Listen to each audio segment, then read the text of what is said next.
давно, да. Ой. Маленький, маленький.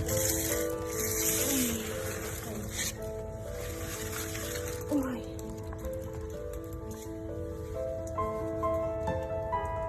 Такие худые, маленькие.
Жили тут кричать можно больше и гавкнуть.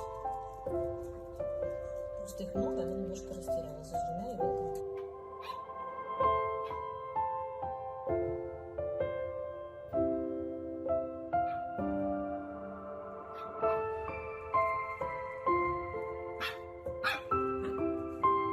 Мне сегодня очень веселая ночь впереди.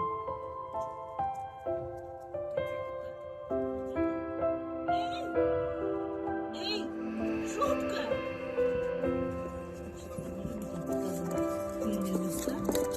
Вообще-то за кто-то котята лазит. Ты за котенком улезла? Давай, давай, давай, давай. Вылежи уже. Дай ей вылезти, ему. Ты мальчик. Так не надо делать. Ты видишь, ты уже достаточно большой. Точнее, ты маленький, но просто кошечки более гибкие.